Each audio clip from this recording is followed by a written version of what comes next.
The views and opinions expressed in this podcast are those of the speakers and do not necessarily reflect the views or positions of paid sponsors. Episode 164 of the Drive-By Podcast is sponsored by Les Délices Lafresnaye. Simplement délicieux. At lesdeliceslafresnaye.com, this box full of pastries, cannoli, or lobster tails, or any pastry you want, any custom cake you want them to do for you as well at their 5 Montreal locations in St. Leonard, Rosemere, Pointe-Claire, Montreal West, and Brossard. It's Les Délices Lafresnaye. Baton Rouge Grill House and Bar.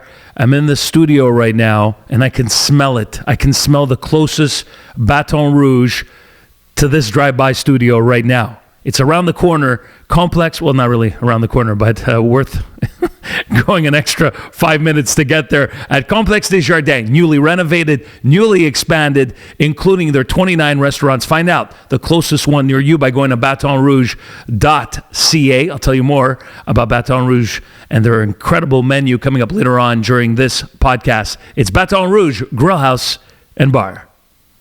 Official water of the Drive-By Podcast, and I've had the reverse osmosis system now for 15 years. I have 2 of them, main floor in the kitchen and downstairs in my hangout, poker room, man cave, whatever you want to call it, and here at the Drive-By studio, because it's simply the best home water system available out there, in my opinion. 99.9% reverse osmosis. Find out more about how you can get your RO water system or even a soft water system.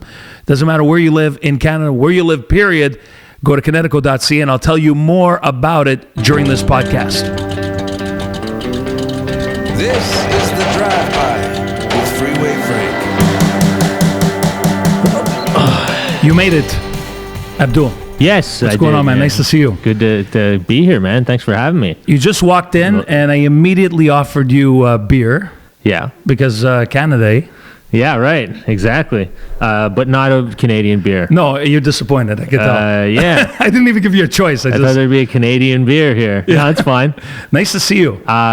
Great to see you, man. Thanks for having me. This is awesome. I'm a fan. Thank you for saying that because I love being in this spot because we could record at any time. And right now, at the time of this recording, not that it makes any difference, but I like to say it sometimes to set the mood. Right. It is coming up to 7 o'clock. You've beat the traffic. You came in from the west side of Montreal, West Island. Yeah. And you don't have to worry about anything. We'll sit back and have a few beers and shoot the shit and have some real conversation. Something I couldn't have done back in the day working in the building where I worked with your bro, Bilal, who's a cool guy.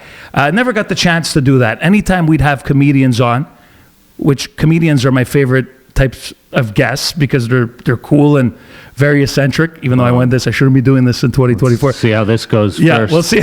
But the thing about having comedians on when I worked in radio is you would literally, I remember having Bobby Lee on, who I love, and literally my program director told me, you've got 3 minutes and break it up into 2 90-second segments. You have no time at all to do anything, to get deep or talk or say anything. Yeah, and you've done a lot. Weird. Yeah, you've done a lot of radio and TV interviews, and I mean, what can you possibly say or come up with in that short period of time that's going to really showcase everybody the cool guy that you are and the funny guy that you are? Yeah, it does go super fast, and then by the time it's over, and they always want you to say something funny, or like, well, I gotta.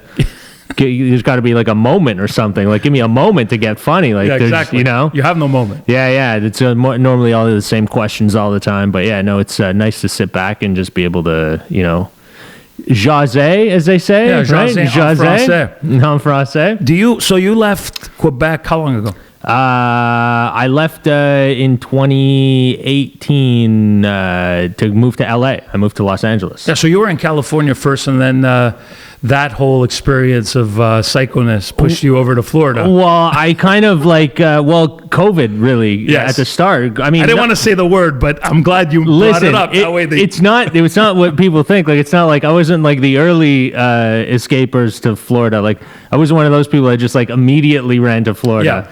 Even though some people think that. Everybody, the moment I tell them I moved to Florida, it's ridiculous the things that people tell me, man. Like, it's like, they like, you like Trump? Like, right wing? Like, what are you doing? Like, why Florida? And I'm like, I don't really, is that a question? Why, have you ever been? Like, it's beautiful. Why not Florida? Right?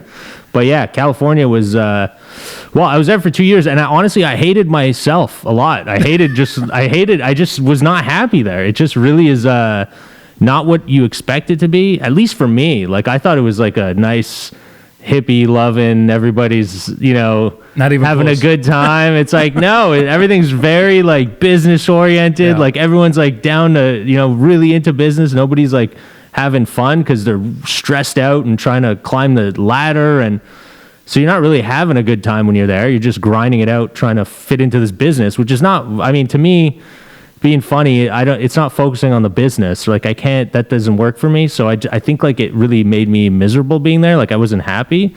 And then when COVID hit, I came back to Canada, and I was here for like a year and a half, and like dodging COVID, not going out, trying to avoid it.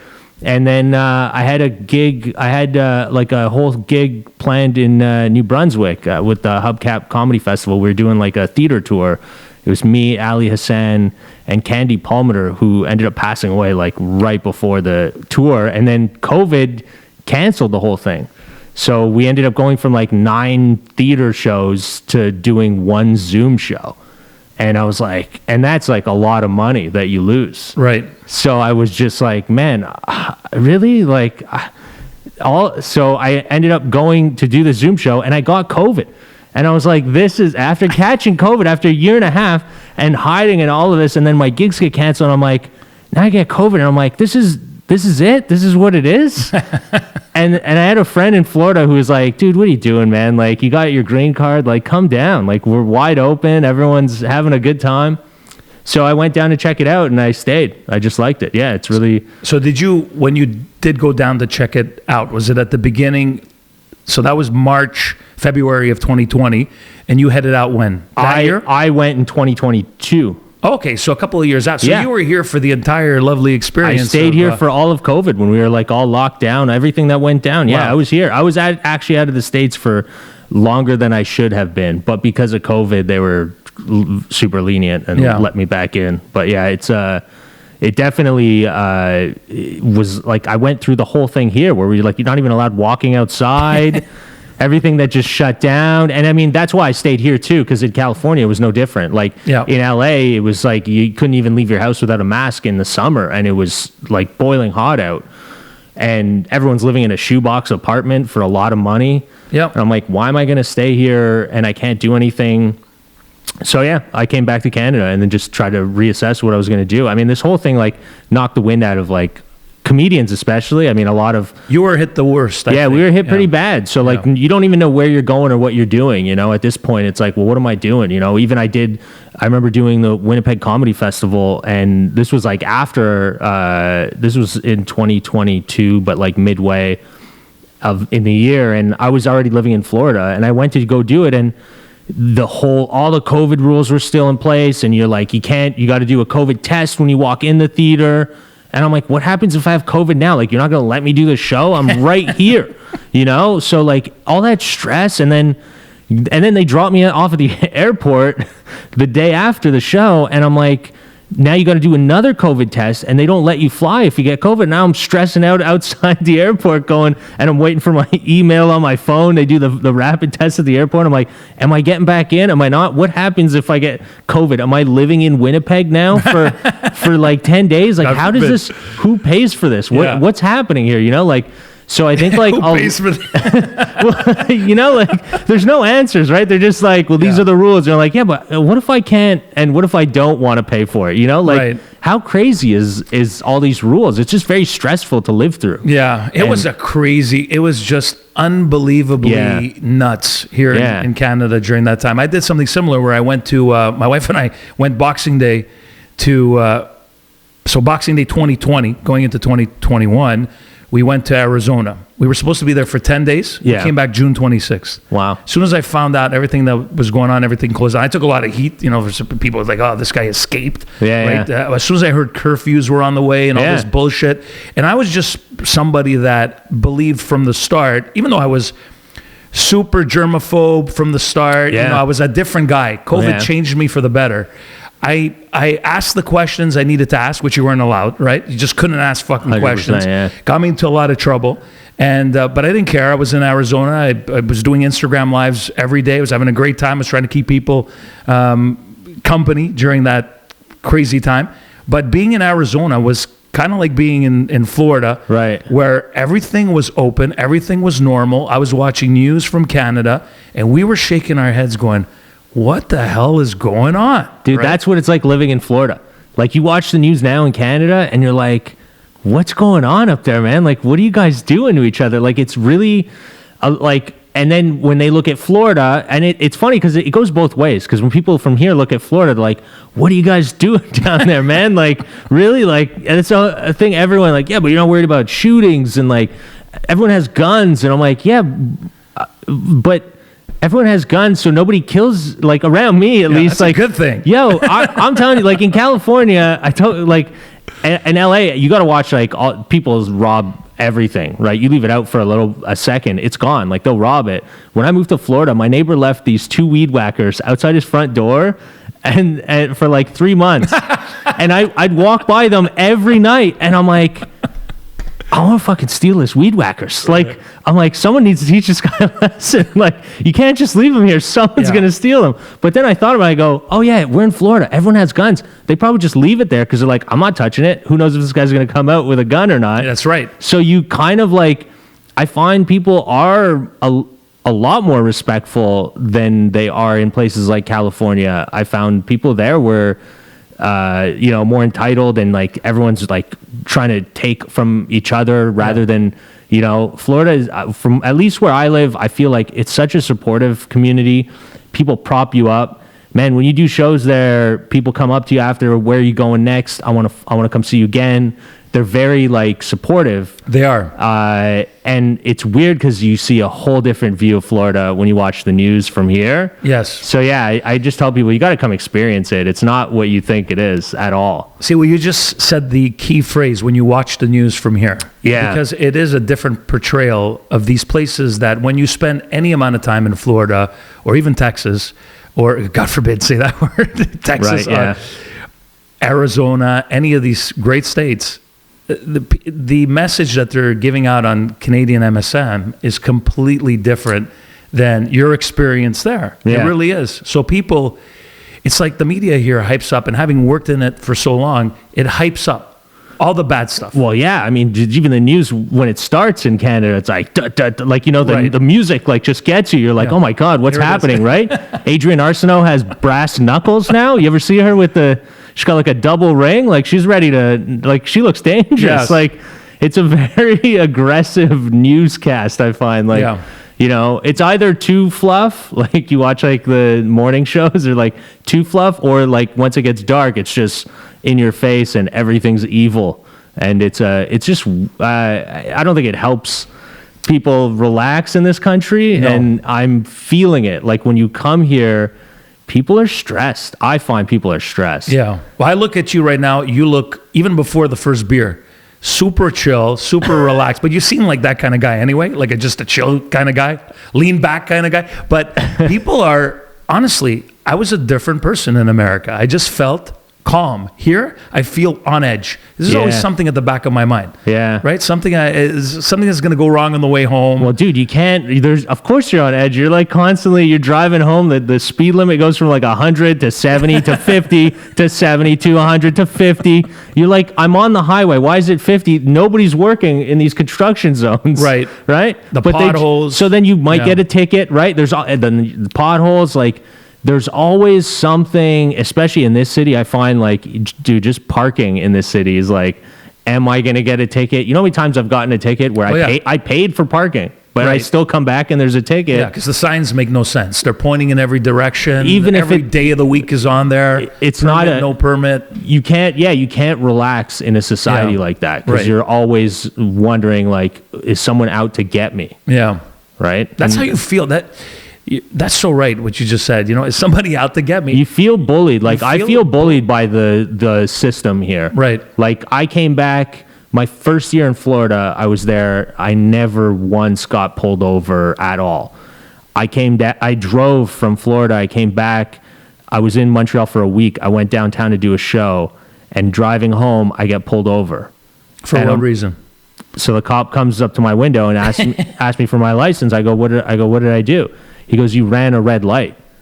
I go, that's impossible. There's no way I ran a red light because I was driving next to all these people that you just let go next to me. You came after me, and I know I didn't. But he just pulled me over for the sake of pulling me over and checked my papers. And then he asked me, because I had my Florida Driver's license? driver's license. There was something that he asked me that it's not the same as Quebec. The registration, I forget what it was, but I was like, yeah, we don't have that. And your registration is basically your tag, your sticker on your license plate. Okay. So I go, look at my plate, you got my sticker. He goes, no, you got to have the paper. I go, no, that's not how it works in Florida. So he kind of got like, okay, went back to his car, and he didn't give me a ticket, which, Oh, nice. I mean, but there was no reason. No. You literally pulled me over for no reason. Yeah. I did not run a red light. But you feel, this has happened to me in Montreal so many times. I've been pulled over just to ask for my ID for no reason. And then when I find, that's why I say it feels like there's always somebody that's looking to take you down here for something. Like, the cops are always like, they're not there to protect you. They're there more to like give Bust you your tickets. balls, yeah. Bust your balls. Yeah. And it's like, why? How is that comforting to your citizens? Like, why is that something that they do? Why are they looking constantly to give you tickets? And in places like look, I live in Florida where people would be like, oh, they're really racist there, right? Dude, I've never been pulled over by a cop. I mean, knock on wood. I'm on NBC News next week getting beaten with a baton by a cop in Florida. No, I mean, knock on wood, man. Dude, I've never had a bad experience. Yeah. Cops are super nice, very nice to me. Even coming back, I find like here, I travel now. I got a cat. I just travel with my cat. And the TSA agent in Florida is like, oh, it's such a cool, is it a boy? Is it a girl? How old is he? I'm just talking to him. I get to Canada. The guard just looks at me, dude, straight face. She's like, where did the cat travel from? I'm like, the same place I did. Like, what Cincinnati. Like, what? Really? We met halfway. Oh, my. Yeah. It's always just so negative and aggressive at you. It's like, yo, chill out, man. The cat's with me, man. We came from the same place, all right? Obviously. It's crazy. You're right. Those little things that people have this bad image about America. Meanwhile, here in Canada, especially in Quebec, very unique province in Quebec, shit happens all the time that would have people living elsewhere just shaking their head constantly. And they do. Right. They're only here, I know people that are either expats or even just Americans that come up here, and literally they're not here very long. And for the whole time they're here, they're shaking their heads. Yeah. And they're texting me like, this happened today, or this happened, or how do you guys do this? And there's always, seems like the problems arrive when you arrive across the border. Yeah. It's wild. Yeah, it's definitely interesting. That people need to experience things. I think nowadays too, the way that there's a lot of narratives being pushed in certain directions for political reasons, so people just kind of believe what they're told, but really just experience it for yourself. Yes. Don't listen to anything, any news, or don't even listen to what I'm saying. Just go experience it for yourself and see what things are like.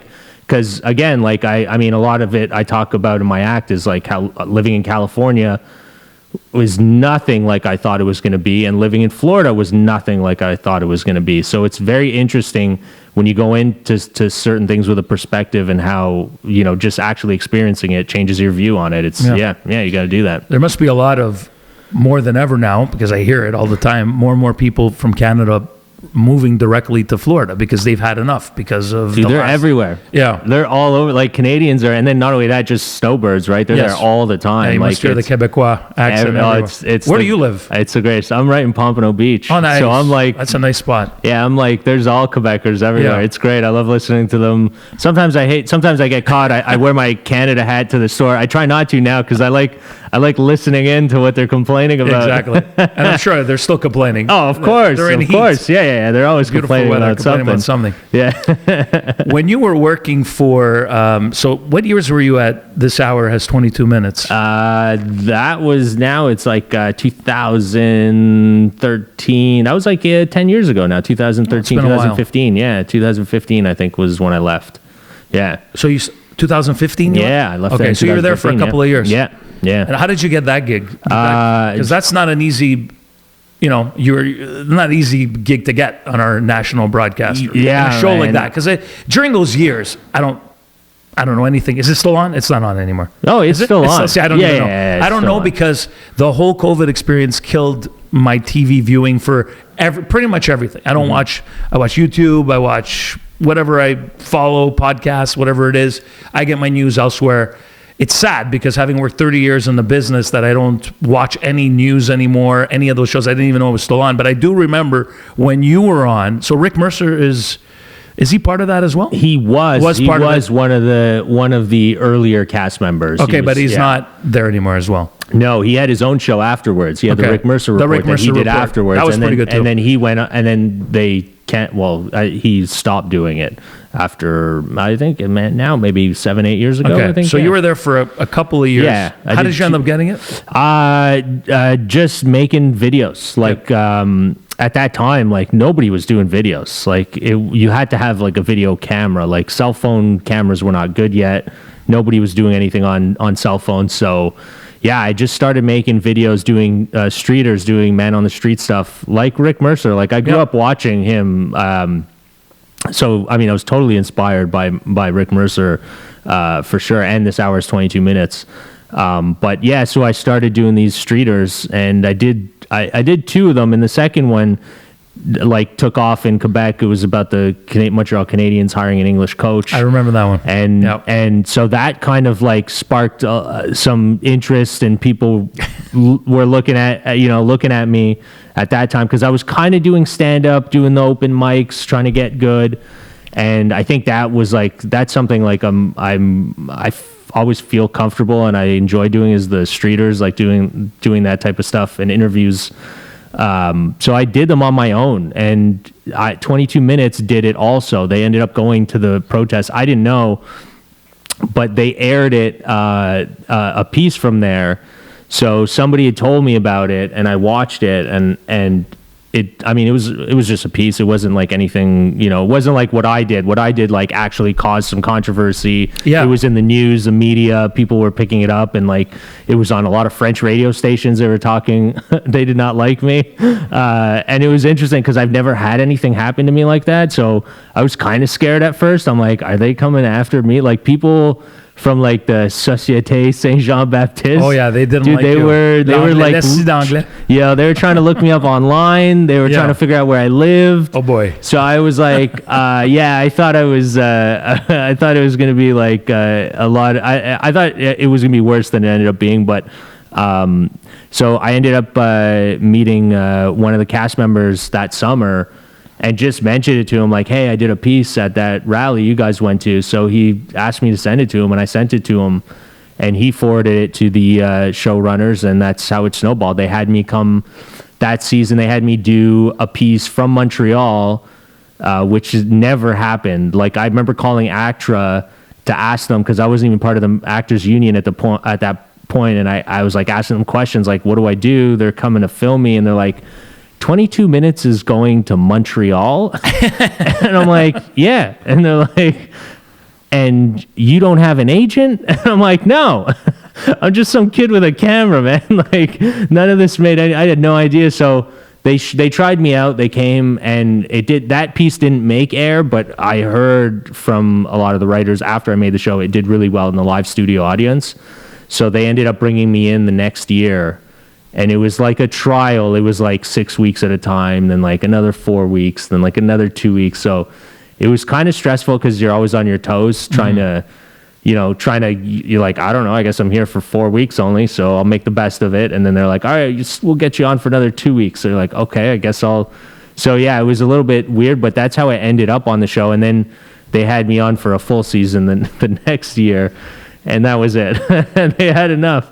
But that's how I ended up on the show. It's just like word of mouth and like people, saw my video and talked about it. And I did something on my own, which is like, like this, you got to do things on your own and people will take notice. It's kind of cool. Yeah. But look, when you did it, like you said, nobody had back then cameras at their disposal, or not cameras on their phone, or good cameras, right? Think about it. When you did it, it actually took real effort, real organization. Yeah. Now, anybody could grab everybody and their uncle and their sister and brother and dog are hosting a podcast. Yeah. They have a YouTube channel. Some people have taken off on YouTube too. It's not to take anything away from them, but because of the fact that anybody can do it, it has become very saturated, right? Yeah. I mean, you got to weed through all these shitty videos to get to the good ones. And sometimes, this is what I talk about with my wife about all the time, is sometimes you're sitting there wondering, and my wife's like, this video's got 5 million views. Check, go see how many, this guy's got 1.6 million subscribers, right? And it's disheartening because you see it and you go, this guy also has absolutely zero talent. Right. He has an audience, but for some reason, people feel compelled to watch them. And there's a lot of great people. That's not to take anything away. Yeah. But back when you did it, okay, and you were doing that and recording and all that, there was none of that. So it was that much more difficult. Well, it had to be good. It had to be good. Because otherwise, like now it's like people play with the algorithms. People know how to like manipulate it and make it go into their favor. So that's why when you see something, you're like, well, they're not that talented, but the video kind of seems like it should be professional, like it is. Mm-hmm. It's just because they know the algorithms, they know how to edit, they know how to do all that stuff. But back then, it's like it had to be funny. Otherwise, it didn't. And that's why I enjoyed doing it more than I do now, because now it's like it could be really funny, but it doesn't take off because you don't know the algorithms, you didn't post at the right time, you didn't share it to the right platforms or the right, That must be frustrating though, because I know it frustrates. That's why I don't do very many clips online and stuff. But you should, because look, what I remember about this, look at me, I'm just like, no, but I like your stuff, okay? Yeah. I've always liked you. Thanks, and I remember telling your brother back in the old quarry, in the old days of radio, saying, look, I remember saying to people many times, like, and this would be insulting to say this in 2024 because radio and TV has changed, but back then saying, why is this guy not on the radio or like some morning show or something? Because he's interesting, and everything that comes out of his mouth is he's a funny guy. He's real, okay? This is back then, right? And today it's lacking. The reason why all these businesses, all these platforms are dying, TV, radio, is because, well, they missed the boat 20 years ago. They never changed with the times. Yeah. And there's just not a lot of good content. A lot of commercials and bad content. So, somebody like you doing this and doing it like you did, even though it's 2024, even though, look, I'm older than you for sure, but we're both getting older. If you feel any way that I feel, it's not about laziness, because I feel like I work hard, and I know you do too. But some days I'm like, I have this friend of mine who started a YouTube channel, and I was like, it's going to be hard. And he's got 90,000 subscribers, and he's on fire. Okay. Wow, good. And good for him. Yeah. And he's found his niche, which is trashing Justin Trudeau, but it works, right? Right. But what I'm saying is, I always tell him, dude, I'm old. Like, it's not that I don't even understand it, because I'm on it. I'm doing things in these mediums. Right. But it doesn't come naturally. Right. Right? Yeah. You feel that way, like in you. You're like, fuck this. I got to go on Instagram and do what? Yeah. And 100%. I'm gonna get, and then you get discouraged because you get like minimal views, and you're like, but this was funny. Some jerk off's getting millions of views, and you're like, that wasn't funny. Yeah. That's why I love live stand-up. That's like, I'm so happy that I have that I don't. Otherwise, if I just had to do, and I get it that you got to do that, like you got to do the social media to build the following, to sell the tickets, and I get it, and it definitely, if you could do it or if you've hit and it's great, that's awesome. But for me, I never do good when I force things and it doesn't feel good. Mm-hmm. So I don't enjoy it. And I don't do what I do to like make it. I do it because I like doing it. And you could tell. And people, if you like it, good. And if I take off because of that, good. But if I have to manipulate it or I have to like do a million clips and dance and like, you know, do backflips and stuff, like that's not me. I'm fine with not doing any of that, you know, like, and like that's the best that I perform. I perform the best when I don't care about the business stuff. I don't care. I just want to do what I want to do. I want to say what I want to say, and that's it.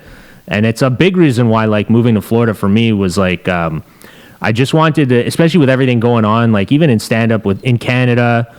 You know, like in Canada, you can't say anything. Like, you know, like a lot of the stuff that you say on any of the platforms, like if it's CBC, like I would do CBC stuff and they edit you and they tell you take this out and you're like, okay, well, what do you want me to change it to? Let's see with the you know, the producers, let's ask them what they want to say. It's like, okay, well, if you don't even know what I should be saying, why are you telling me that what I'm saying is not right? You know, like I've had so many instances. Like I was at the Winnipeg Comedy Festival and I did a joke and they made me come out and redo it because I said the word handicapped in my joke and the crowd laughed and nothing went wrong and it was perfectly fine. But they were worried that if they put it on TV, somebody would get upset because I said the word handicap. Mm-hmm. And I came back out and I was kind of frustrated with it. And I'll probably post that clip one day. Someone filmed it from the crowd and I called it out on stage. And the crowd gave me an applause for it because I was like, you know, why are we always worried about, like, these are just words. Like, what word do you want me to say? Well, you want me to say disabled? Oh, is that better? Like, is disabled better than handicapped? That's even worse. You're saying the person's not able. Right, exactly. Like, who's deciding this, you know? So, yeah, a big part of, like, just getting out for a little bit was I just need to get away from everybody trying to put me in put any entertainer in a box. Yeah. And I just want to go somewhere where I could say what I want. And even if it means like I'm not doing bigger shows because I'm starting in a new place and I got to start over and build that, you know, name in a new area and try and get better shows with it, I'm fine with that. Mm-hmm. Like I don't do what I do because I want to be super famous right away. I enjoy the ride. Yeah, I am enjoying the ride. There was a point in time where like you feel like, and that's what it feels like. A lot of people are chasing something. Like they're like, I got to chase after this. You know, I need it now. And I think with comedy, especially too, like a lot of the great, like really good comedians nowadays, lately, like they broke older on, you know, like Bill Burr broke later in life, you know, he didn't break at like 25. No, he was, is it possible he was in his 40s? I think he was in his 40s. I think he was like mid 40s when he broke. So it's like, I'm not in a rush. I'm only 38, you know, so I'm not in a rush and I want to get good and I want to talk about the things I want to talk about and get good at that. Yeah. And that's what I'm trying to build. And places like Florida allow me to do that. Mm-hmm. Like I could say what I want to say and people laugh and they're not uptight about it and they see it and it doesn't matter what you're saying. You can be making fun of them, but they're still open to laugh about it. And then that lets you say more and you're able to explore more. And that's how you get better as a comedian. But when you're like in an area where they're telling you can't say certain things, you're not going to get better because you're trying to fit what they want you to say. And you're going to always second guess what you're saying because you go, well, is that what the producers are going to want me to say? Maybe I should pitch something more what they want. Yeah. So you're watering down your comedy for what they want rather than doing what you want to do. Exactly. Yeah. So it's I'm happy with the route that I'm taking, especially right now in my career with comedy. Just being able to like just step back, go to a place where I could say what I want and work on getting better as a comedian. Yeah, that's great advice also for people that are up and coming, younger comedians. What you just said is just be yourself. And right. What's that? What did I say? No, I don't fucking remember the last 10 minutes, right? I've been talking and drinking beer with you. But, you know, the fact that, you know, be yourself, do what you do, say what you want to say, and then let it happen. If it happens, it happens. Like, you're right. Most of the time, people are chasing a dream, right? And then, because of that, they're trying to fit in to whether, you know, if they work for a TV company, they're trying to fit in with what that corporation believes in, Right. and no, it can't go outside those lines if they're working for whatever. It doesn't even have to be somebody in our field, right? Right. It could be whatever it is.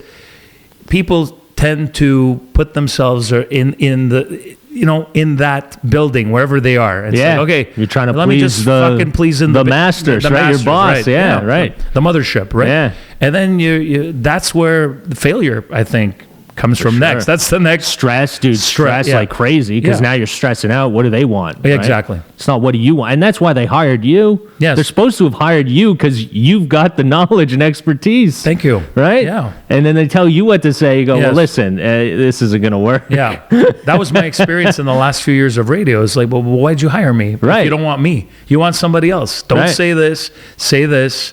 Don't put them on for this long. But I think we should put them on like that. That's not your call. So it's like if you fit the CBC, let's say you were at this hour, 22 minutes, mold for a year, 2 years after that, it's still find somebody else that will abide by their rules because they are rules. And Yeah. there's an agenda. Not that I want to go down that road fully, but look, it just felt like even back in the CBC has always been the national broadcaster, but I just felt like back in the day, there were a lot of funny shows, and I always liked Rick Mercer. I always liked the comedy that they provided. It was very Right. Canadiana and all Right. that. When you came along, I was like, oh, this guy's cool. He's different. Do you think a guy like Abdul Butt would work in 2024 on CBC saying, like, with the stuff that's going on right now, even though you would be poking fun Yeah. and staying within the tracks, do you think somebody like you could work today taking shots at, Trudeau and No, whatever's going on? Not at all. No chance. I literally, I think I did just say this to a friend recently because I watched a clip on 22 minutes, and like where I go, I try to explore things. I try to get deeper, but now it's like I watched a clip recently, and the sketch was about why you shouldn't touch black women's hair. And I'm like, who are you talking to? Like, are people doing this? Like, where are you living? Under a rock? Like, you literally need a sketch to tell people not to touch black women's hair? Like, and the way that they put it out there is like they feel like it's a public service announcement, and like they're in case. they're doing us all a favor by this sketch is like cutting edge. Nobody ever thought that you shouldn't touch a black woman's hair. How funny is that they're talking about it? So it's like, I wouldn't. There's no way I would fit in on that show now. And even at the time, there was moments where I'd see my piece air in front of the live audience, and I'm like, and I'd worry myself that I'm like, I don't think I fit in on this show for where they're going, for like the direction I want to go and the way they're going. Not at all, because there was times where like I remember I went to the conservative convention in Alberta, and I did a piece. And I was like, and it was Stephen Harper at the time, so I was going after his party and cracking jokes, and I came back and it was a great piece. Like I got one of the MPs like was mad, like he turned around when I said a joke because at that time it was Patrick Brazeau was in the news about I forget like all this stuff he said something, he's singing Friends in Low Places or something, so I cracked a joke. I go, who's gonna sing Friends in Low Places now that Patrick Brazeau's not in the party? And he turned around like he really wanted to fight me. He goes, what'd you say? And isn't he a big guy too? Yeah. No, it was another MP. I forget, he was like the minister of like farming or something. He was not happy with me at all. And when we went back to Halifax, they cut the piece and everyone loved it. Everyone was like, yo, this is hilarious. The showrunner was like, I feel like you went a little too hard at them. And I was like, well, isn't that the point? We're a political show. They're in power. We're supposed to be going after, the guy take down, not take down, but point out, you hold their feet under the fire. That's what you got to do.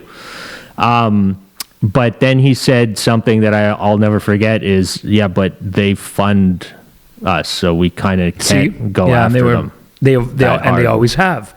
So as much as people say that it isn't controlled, 100% it is. Of course it's controlled. Because if you're going to poke fun at the government, they're not going to give you as much funding next year, So they try to play, and that feels like why I ended up at the end I kind of got fired from the show. Is I was going in the direction of like trying to be edgy and doing things that would, be a little bit more aggressive, I guess, in that sense with the pieces. But that's, they want to please people. They don't want to upset the people giving them money. Mm-hmm. So that's, I guess if you ask me now, no, I wouldn't fit on the show. I see them going down Snow Hill, like on a toboggan with a politician. I'm like, you're supposed to be making fun of this guy for what he just did in the budget. Yeah. What are you doing? This isn't a campaign for him. Like, you're not supposed to be making him look personable and Like a be good guy here. Yeah, right. Like that's the type of stuff that I don't fit in with that. So yeah, especially nowadays with what's going on, it's very interesting to see and watch. And you could see, politicians are really making friends with a lot of the people that are in higher places in the media, and there's a reason for it, Yeah. Because if you're friends, you're not going to talk bad about your friend, you know? So it's like you're manipulating it now. They're figuring out ways, and I'm never that, I wouldn't be your friend as a politician if I was on a show like that. No, my job is to and I enjoy doing it. So Yes, of I'm course. not, invite me to your party, I ain't going. That's not going to be, you're not going to get me like that. But yeah, that's people are different though. It doesn't always work in my favor to be that type of way, but I enjoy it and it's who I am. So when I find when I change who I am, then I'm not having fun. So no, I'm not going to do that anymore. You don't strike me as somebody that lives with a label in the sense that, you're a lefty, you're a righty. Right. You're just you, right? And I like to consider myself, even though people have, their idea of me, they have their idea of you, right? Yeah, dude, of course. If you say what you want to say, you're right wing. No matter That's what you are now. You're far right. You're far you're right. insane and psycho. Yeah. You're...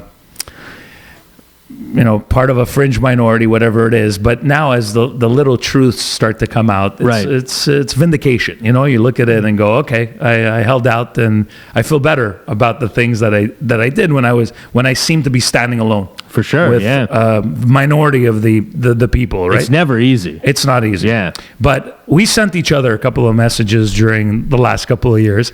I always got the feeling that, even though, as I said, I don't label you anything specific, that and from some of the comedy that I've seen you do stand up on Instagram, that you're looking at all this and you're just as bewildered as I am, right? You're just looking at this going, what the fuck is going on?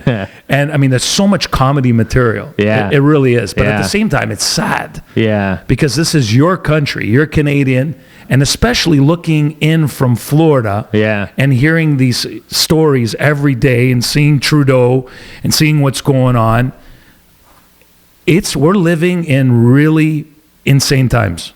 Yeah. Yeah, we're definitely... I don't know how else to say it. Yeah. It's just bizarre times. It's not only bizarre, it's lunacy. And as I said, with the labels, it's people throw those labels around like it's nothing, and it could hurt you. Yeah. Yeah. Well, it definitely hurts you if you're trying to go for anything mainstream. Mm-hmm. It hurts you big time. Yeah, it hurts you big time if you're going for anything mainstream because they're worried. And it's not that a lot of the people working in media, a lot of the people that are in charge kind of agree with you. But there's a lot of people that are scared or they're not sure or they don't want to, lose their job. So they're kind of like, I got to hold back on this, even though it's what they want. So you kind of have to you take a beating.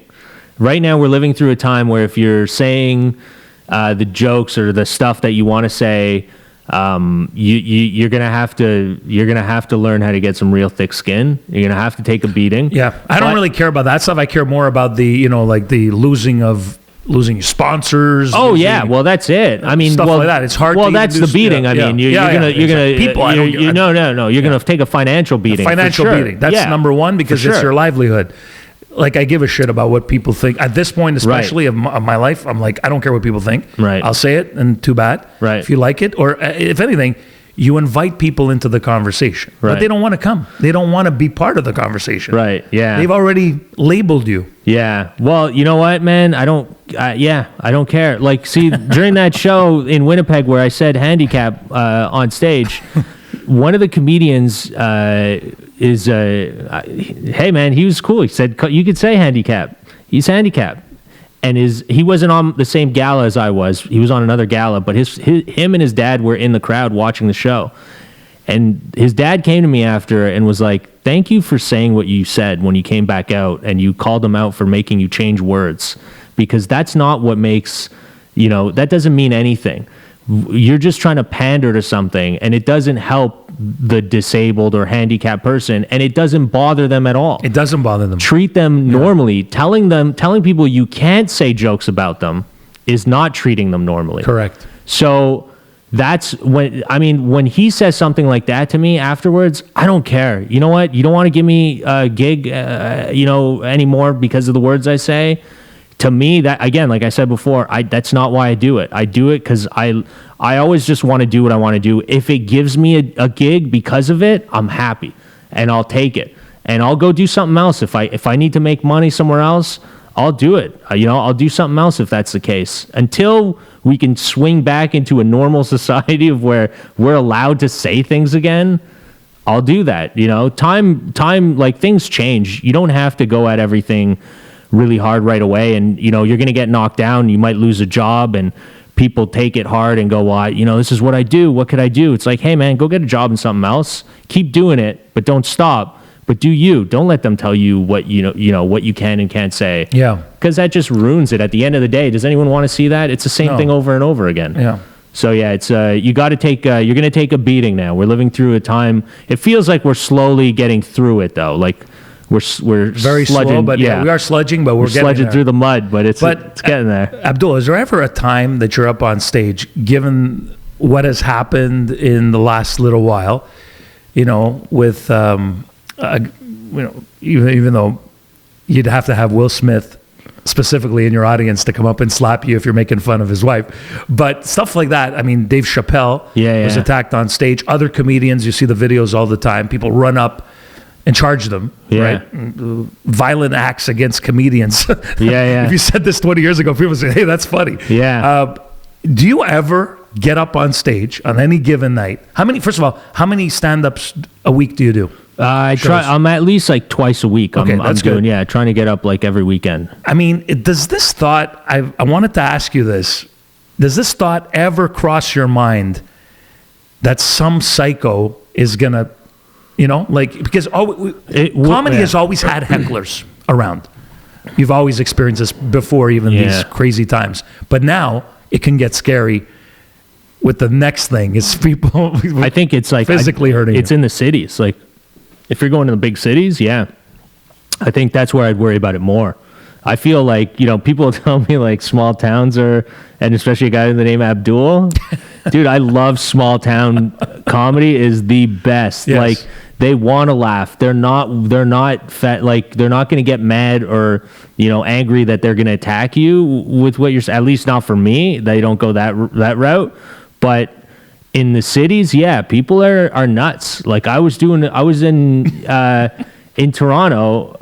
This was like 2017, I think. It was right when Trump won the election, and I was in Toronto and I was doing all these jokes. I had all these jokes, and I was poking fun at women, kind of saying they're probably online, those jokes, but I was poking fun at women and kind of like, blaming them for Trump winning. I'm like, this was your chance. Like you had it. You're right there. Like there's no one dumber you could have ran against. You wanted it. We gave, you had Hillary.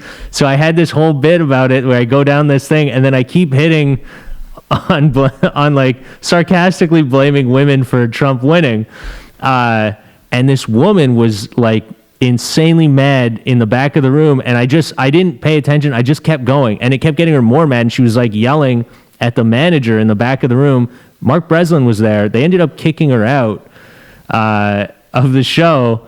And Mark Breslin came up to me after and he goes, that's what you fucking do. He goes, that's what you got to do. Yeah. And I thought like he'd be really mad because there was a woman that was really like, she just went nuts because I was being, cracking jokes. Yeah. But because of the jokes that you're telling, they get a little bit frustrated because I don't know what it is, but it's comedy. So you got to relax a little. But it's the cities that you see that.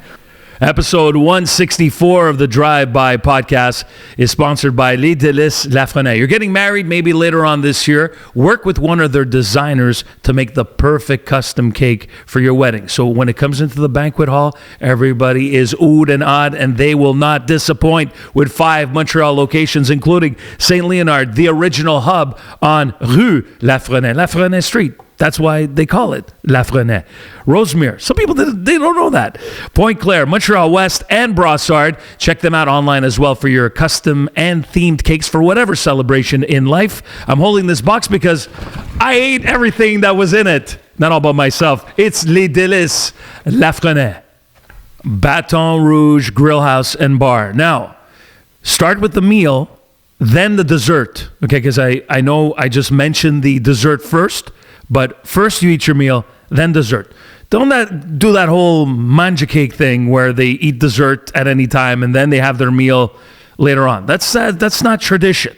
At Baton Rouge Grill House and Bar, they have the perfect menu for a great evening with friends, co-workers, hanging out by the bar, or even in a booth or at a table, whatever you want. Get hooked up with their barbecue pork back ribs and creamy potato soup duo. The special, only $30. I know it's hard times right now, but I'm telling you, this is going to fill you up. I'm a good eater. So's my wife.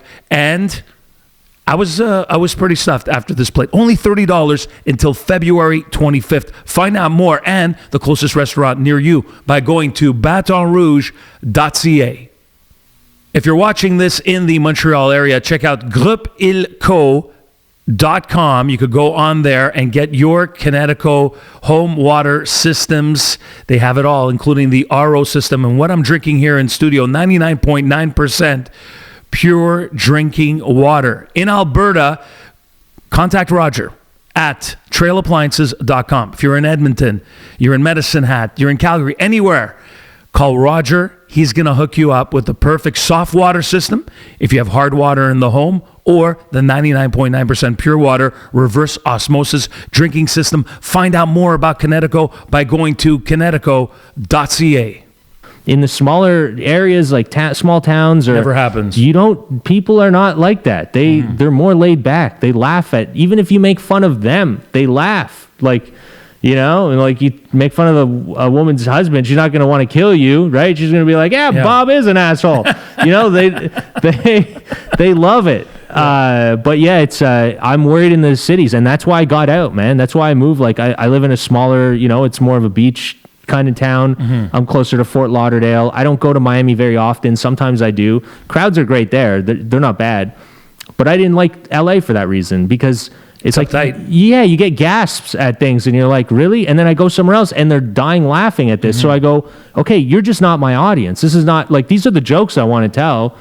And then you can get a warped perception of what you should be telling because you're in a place where that's not for you. You shouldn't be there. These people might attack you while you're on stage. And that's the tough part about when you're, not that you're starting because you've done it for a long time, but until it gets to a point where, you go to the next level, and then it's your fans coming to your shows. Yeah. When you just walk in, let's say, for example, you get a guy like Dave Chappelle, it's his audience. Right. What are the chances that, the psychopath that's there probably went to attack him, right. He's mentally unstable. Right, yeah. Okay.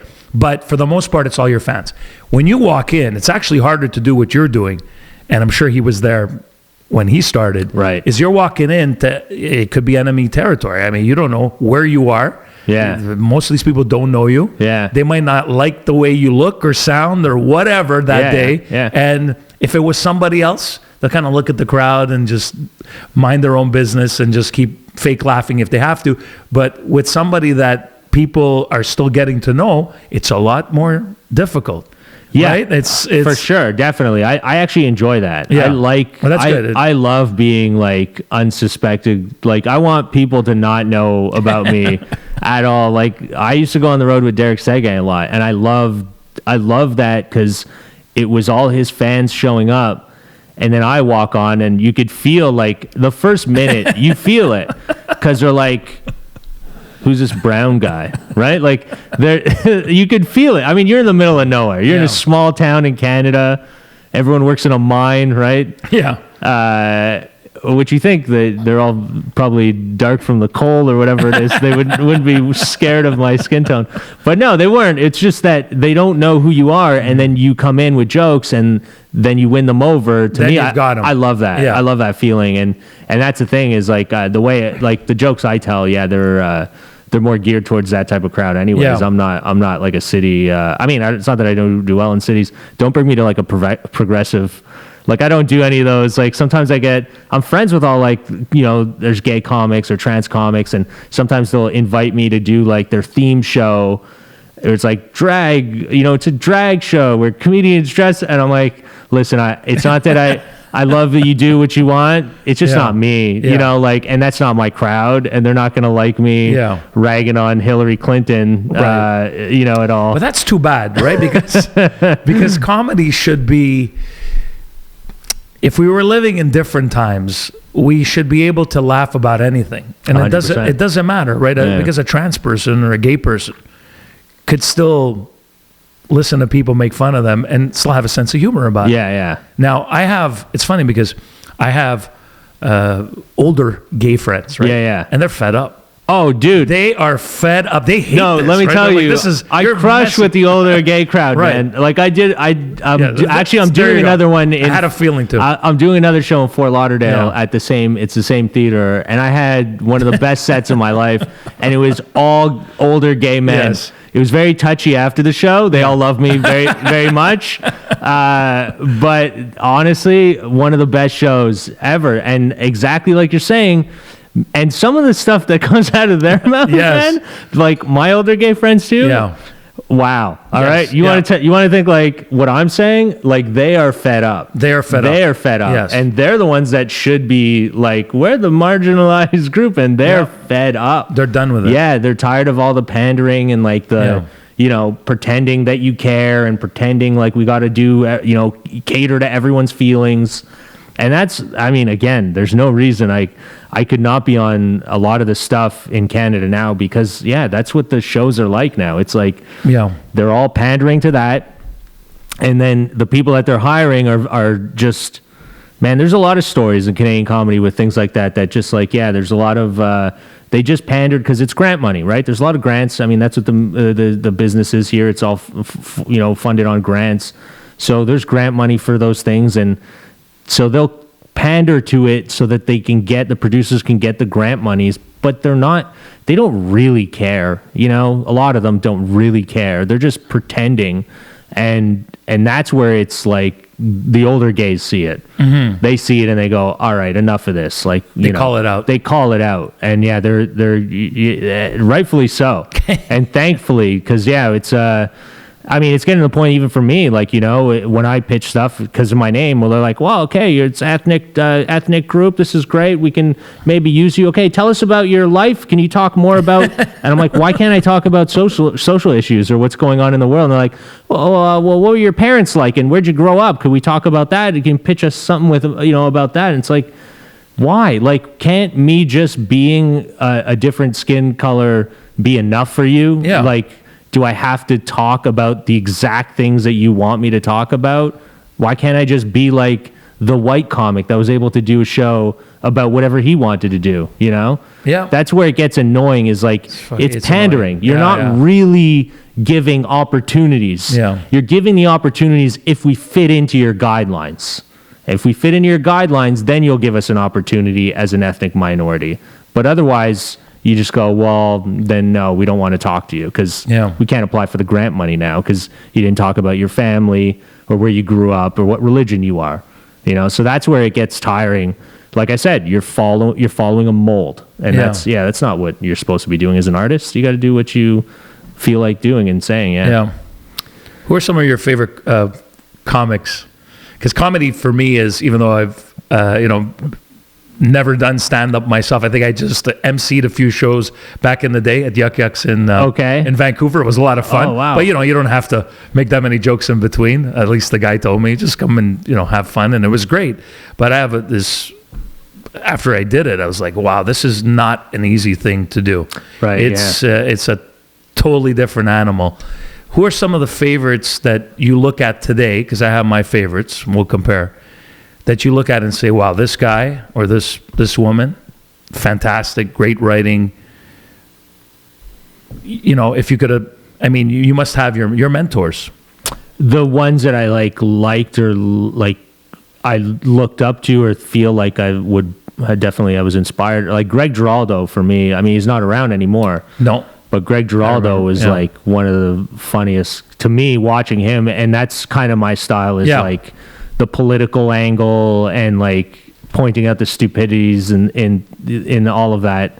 Yeah, he was great. Definitely him. And then I'd say like wacky stuff. A big thing with me was like my mom used to make me watch, or like not make me, but when I was sick, I'd stay home and watch Red Skelton tapes. Wow. She loved Red Skelton. So like Jim Carrey was a huge, I love Jim Carrey. Jerry Seinfeld is like, to me, one of the greatest joke writers. I know a lot of people have their taste on him, but to me, man, like when I watch him, top of the heap. When I watch him live, I was like just blown away. Yeah. And dude, surprisingly, when people ask me, I got to say the most impressed I've ever been watching a show, Bill Cosby.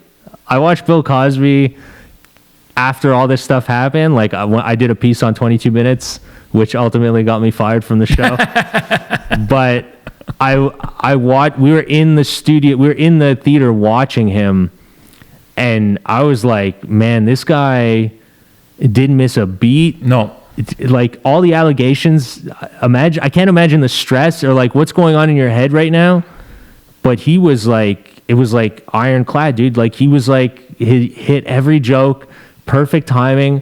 It was like watching like a robot or something. Like, how do you do this? Impressive, insane. Yeah, very an interesting experience for sure. That was crazy. But yeah, favorite comedians, like I said, like Greg Giraldo, Bill Burr. Bill Burr's fantastic. Yeah. So good. He's really good. And then, man, Canadian comics, man. I love Canadian entertainment. The Red Green Show is like, I still quote things from the Red Green Show. Like, I love Canadian comedy. 22 Minutes was a huge inspiration for me. I used to watch that when I was a kid. Tom Green at all? Tom Green. Yeah, man, dude. Very much. I mean, he's from... Tom Green, yeah. I used to watch Tom Green, like coming home as a kid, sneaking in later than you were probably supposed to get home and turn on the TV watching some Tom Green late night episodes playing. Yeah, no, he was Canadian entertainment. I really enjoy because I know there's at that time it was so cool, man. There was so much there was great stuff on Canadian TV. There was good. That's all we had too. We didn't have I didn't have cable, man. Like no, you catch you might get the antenna. We had that antenna that spun. That was a big deal. You were lucky, dude. That was a big deal. Antenna we had that installed. We had the stationary one. Then we got the one that spun, and you turn it, and you kind of catch Vermont. Yeah, you watch American TV for a little bit, but that's about it. No, I love Canadian TV is.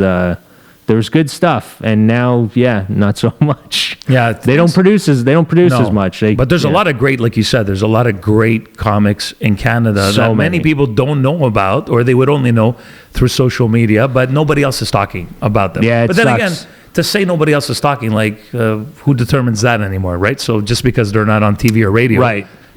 Doesn't there is a lot of them that are doing really good on social media. Yeah, exactly. There's a lot of good. Comics that are starting to break, and Canada has. I wish the media would the industry would push them a little bit harder and make us more of a center of the attention on things. But it always ends up being more the American acts, and then the Canadian acts kind of just fall in there for the grant money. But that's all right. Yeah, that's how it is, man. That's the business, dude. It's media. Media's going I'll tell you this, because you're a media guy. When I moved to Florida... Ex-media guy. After 30 years. When I moved to Florida, this is where I clicked, man. And I thought, I need another gig to just, not worry. And I was... So I applied for traffic reporter for iHeartRadio Miami. Y100? No, what was it? 105? Something. It was for all of them, all the iHeartRadio stations in Miami. You'll probably be on that one as well. So... I applied for it and I got an interview. So I did, because I did a voice demo, and the guy called me. He goes, I really like your demo. It's great. He goes, you want to come in? We'll do an interview. So I came in, did an interview. Super nice guy. Did the interview, was and I've done like camera work. I've done stuff with cameras. I've always filmed my own things, and I used to film like documentaries with a friend early on before I got into stand-up. And so he looks at my resume. He goes, "Oh, you've done camera work." I go, "Yeah." He goes, "Have you ever manned like a camera and a chopper?" I go, "Dude, I've always wanted to be in a chopper. I've never manned a camera in one, but I'm pretty sure I could do it." So he's like, "All right, we'll get you up in the chopper, and we'll try you out. And if you're good, then we'll see where it goes."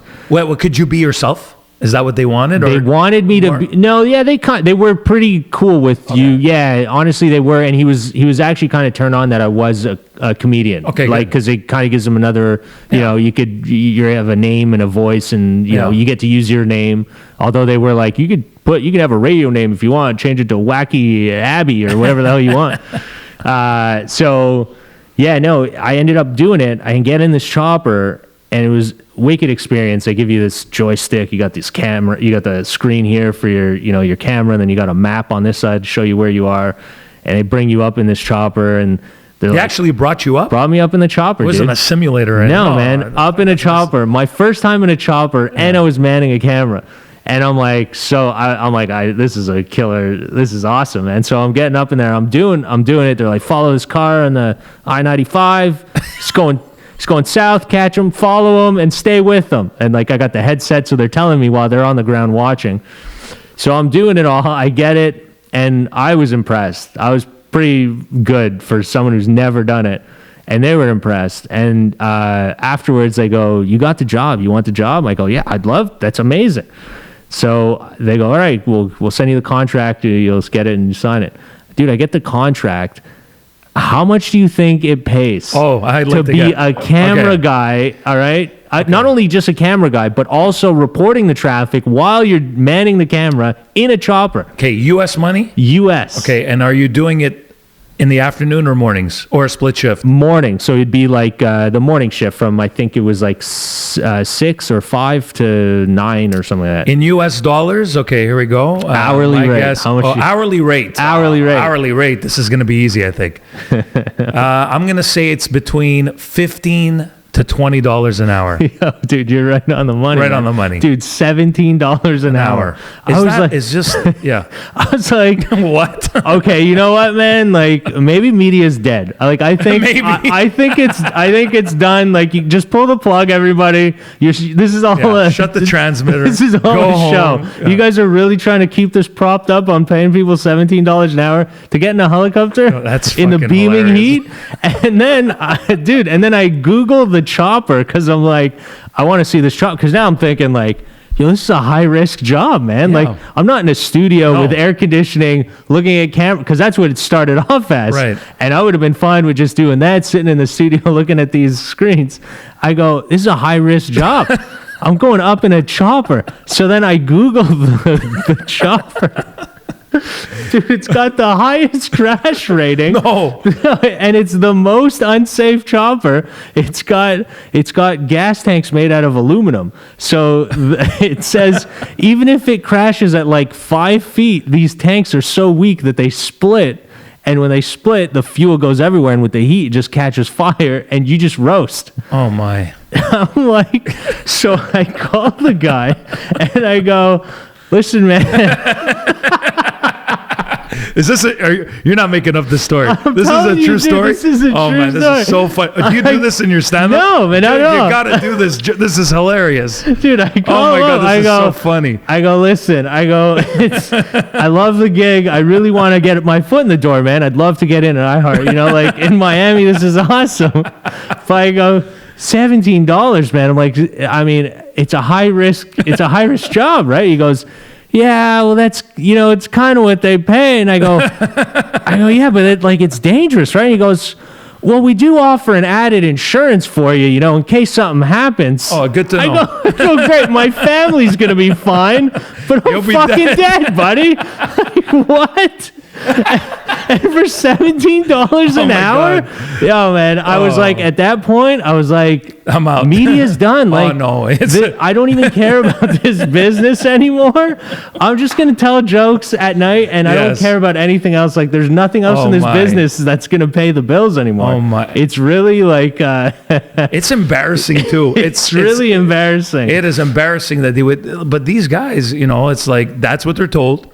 And it's like, tell them, come in, and then they break the news to you and $17.50 an hour. And, and the majority of the people, it's sad, will take the gig. Dude, because 100%. You know what? They found somebody right away. There's no doubt. Because people are dying to get these jobs, especially people who have been in the industry for a long time. Young up-and-comers know where it's at. It's YouTube. It's not in the fucking dangerous helicopter for iHeartRadio, right? But guys like us, and you're a lot younger than me, but I get it. You want some extra money while you're doing your stand-up.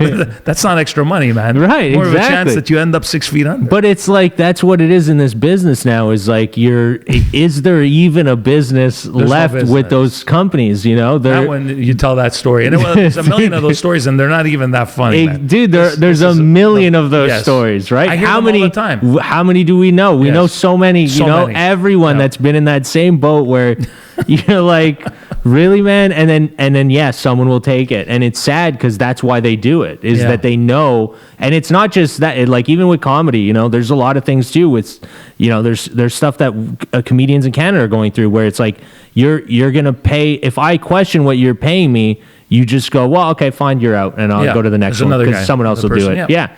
And it's like, but is that fair? Like, you're just ripping off, and then they're going to do it once or twice and then go, wait, but are you ripping me off? And I go, it was nice working with you. Who's next in line? They just go to who's next. So, it sucks that it's like that because, people got to pay the bills, so they're not going to stand up and say, hey, man, this isn't, really, realistically, people need to come together and stand up all together at the same time. Otherwise, it's just a revolving door. They just next one out, and the next one in. Had you gotten that gig, imagine at 19, 20, 21, great gig. You're telling all the ladies, you're up in the chopper, you're the guy with the cool radio name. Yeah, that's different, right? You'd risk your life for anything at that point to get laid. But at this point, you're 38 years old. I mean, you have to do. Who cares what I think? But I'm going to tell you, you got to do that. Somehow work that joke in. It's so funny. Yeah. You're doing your stand-up. You thought you'd do some, something for extra money and give that whole, because with iHeartRadio, and if you could mention a couple of the specific radio stations that are in the area when you do Florida, it's going to be funny, man. Yeah, I should try. It's try. Good. Yeah, it's with the good. locals, they'll know the station. Yeah, I'll try. As I'm hearing you say it, I'm like, man, this is funny in a club as well. Dude, I just like, these are the things that like I catch my eye nowadays, and I go, you really and it truly is. It's experience or observational humor that a lot of comedians are doing, and that's the best kind of right. The jokes write itself. You just have to, especially when it's like that, man. It's like, I mean, the jokes do write themselves. I mean, the fucking salary, Jesus, that's the joke, man. I can't believe that's the world we're in. But it's interesting to be in this business. So later this year, so you have a work visa, I guess, I have a green card. Green card. Yeah. Oh, that's even better. So you get to stay there until at some point you could apply for a passport? Apply for citizenship. Yeah, you could apply for citizenship after 5 or 6 years. Yeah, because I was thinking maybe you had one of those, what is it, E1 or E2s, but you actually have a green card. Yeah, I got a green card. Wow. Yeah. So what I ended up doing is I opened up an electric bike shop, repair shop. With a friend of mine. Oh, nice. In Florida. So you started with that. I was trying to go into I was going to get a gig because, I mean, when you move to a new place, you got to either I'm going to travel a lot. And like I said earlier, traveling, I'm so tired of it now with everything, all the regulations and, I mean, the cost of everything's just insane. But yeah, I opened up an electric bike repair shop with a friend of mine in Florida. So I'm trying to set my life up where I don't want to leave. I just want to by next year, hopefully I have a regular show that I'd like to do for there's a lot of vacationers, so I'd like to do like host or do something like a regular show in Florida. I mean, I already do almost every weekend. I'm doing a lot of the good rooms there. So I'm around, but I just want to do something simple. I open up a shop. I used to be a mechanic before I got into comedy. I had no idea. Yeah. So car mechanic? Or? Yeah. I used to work, dude, I got my Audi hat, buddy. Yeah, I used to be a certified Audi technician. I saw that within the first 5 minutes. I said, Audi certified master technician. He's just wearing it for that. It's just someone gave it to him. I didn't know that. I used to awesome. work as a mechanic. So I love working with my hands. Like I got an old pickup truck. I fix it all myself. Oh, cool. That's cool. That saves you a ton of money.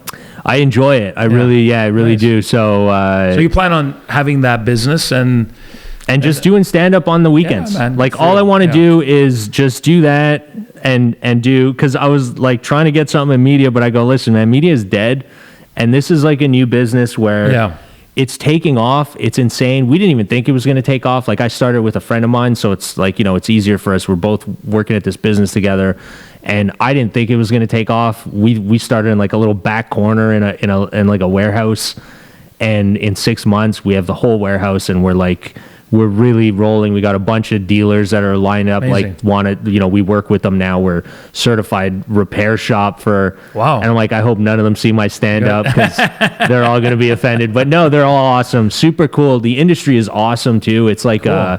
It almost feels like skateboarding when at the start, where everyone's like into it. In Florida, it's like a huge culture now. Everyone's got we got customers with like the coolest. I got a guy right now who brought us bikes. He's got a 114-foot yacht. The captain brought his bikes for us to fix. So we're like fixing bikes for like some of the richest people, coolest, richest people. That's and nice. Having fun. Yeah. And then I go do shows in Boca. Like I drive like 15 minutes from my place. I'm doing weekends at there's small theaters, there's good clubs, there's places where a lot of independent producers put on stuff. So I'm able to get up and still work on my jokes and stay in the game and have fun during the days. So, and I live in Florida. So I just wanted to go from that. You're not a stupid guy after all. Dude, when I was in California, I just wanted to I can't remember the name of the band, but there's a bar called Pike Bar in Long Beach. And I went to do a show in Long Beach, and I went to the bar before the show just to grab a drink. And someone was like, yeah, he's I forget the name. He's it's a punk band, and the drummer owns this bar of a notorious punk band. Yeah, I can't remember an early a 90s, something like that, 90s, 80s, 90s. Yellow Card, maybe. Nah, if anyone Googles them, you'll find them. Pike Bar in Long Beach, and then the owner of it. I'll do it while you speak. But yeah, I remember being there, and I was like, and they were like, yeah, when he's not on the road, he's here slinging drinks and working at the bar, and I'm like, that's so cool. To have a gig that you like doing, and then you could go on the road and do jokes. I just want to set that life up. Social Distortion. Good band too.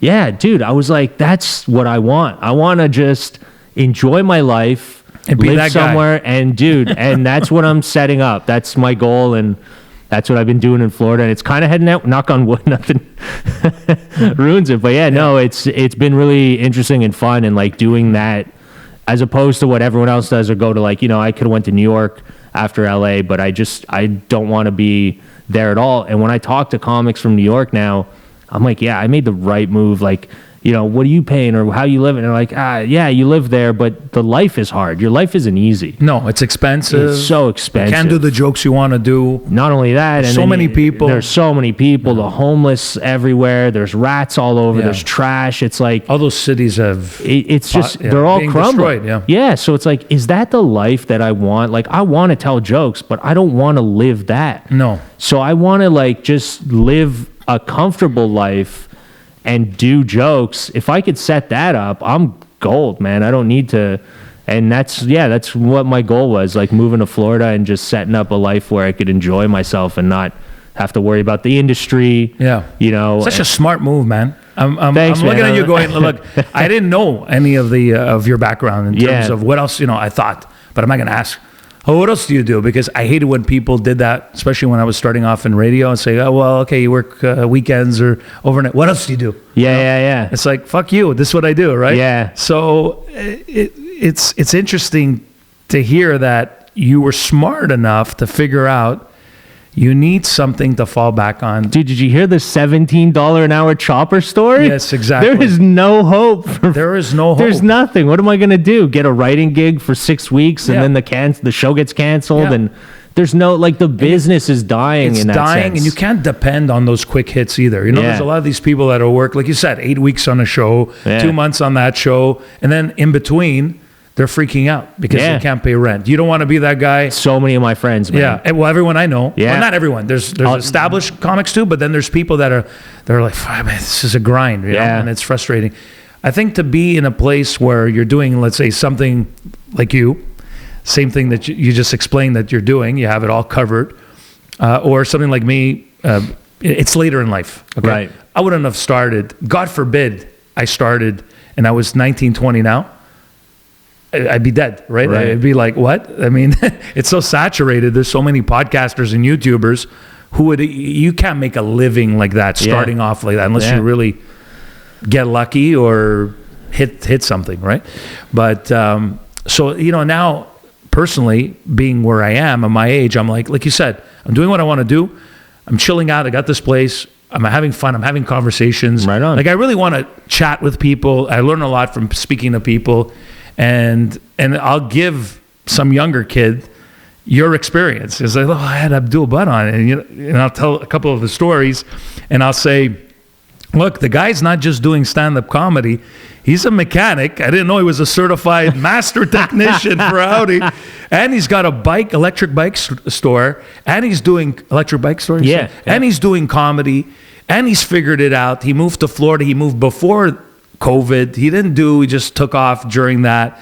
I mean, this guy, I'm not going to say it all figured out, but it does make a difference when you have a plan. It seems like, I look at you, you don't look like a guy with a plan, but in here. Dude, everybody says that to me. No, because you look relaxed. You look like you look at the kind of guy, look, I'm sharing some beers with you here.